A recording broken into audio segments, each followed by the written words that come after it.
നടൻ Joju ജോർജിനെതിരായ Facebook post സംവിധായകൻ ലിജോ ജോസ് പെല്ലിശ്ശേരി പിൻവലിച്ചു. ചുരുളി സിനിമാ വിവാദവുമായി ബന്ധപ്പെട്ടാണ് പോസ്റ്റ് പിൻവലിച്ചത്.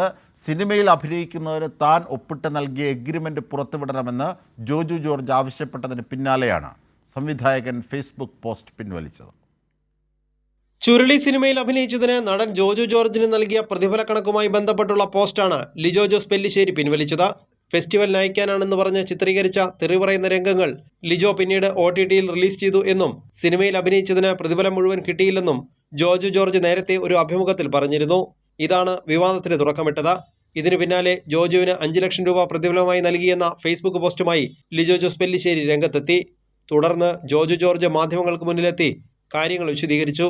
ഒരു തുണ്ട് കടലാസിന് പകരം സിനിമയുമായി ബന്ധപ്പെട്ട താൻ ഒപ്പുവെച്ച യഥാർത്ഥ എഗ്രിമെന്റ് ലിജോ ജോസ് പെല്ലിശ്ശേരി പുറത്തുവിടണമെന്ന് ജോജു ജോർജ് ആവശ്യപ്പെട്ടു. ഇതിനു പിന്നാലെയാണ് സംവിധായകൻ FB പോസ്റ്റ് നീക്കം ചെയ്തത്. 5 ലക്ഷം രൂപ തനിക്ക് ലഭിച്ചെങ്കിലും യഥാർത്ഥ പ്രതിഫലം അതായിരുന്നില്ല എന്നും ജോർജ് പറഞ്ഞു. സിനിമയിലെ തെറി പറയുന്ന രംഗങ്ങൾ പുറത്തു വന്നത് സ്കൂളിൽ പോകുന്ന മക്കളെ പോലും നാട്ടുകാർ കളിയാക്കാൻ കാരണമായി. ഇത് തനിക്കും കുടുംബത്തിനും വലിയ മാനസിക വിഷമമുണ്ടാക്കി. സിനിമയിൽ തെറി പറഞ്ഞതിന്റെ പേരിൽ തനിക്കെതിരെ കേസ് വന്നിട്ട് പോലും ലിജോ ജോസ് പെല്ലിശ്ശേരി ഉൾപ്പെടെയുള്ളവർ അന്വേഷിച്ചില്ലെന്നും ജോർജ് പറഞ്ഞു. അതേസമയം സംവിധായകന്റെ പിന്മാറ്റം മറ്റൊരു വിവാദത്തിനുള്ള തുടക്കമാണോ എന്നും സംശയിക്കുന്നുണ്ട്. കൈരളി ന്യൂസ്, കൊച്ചി.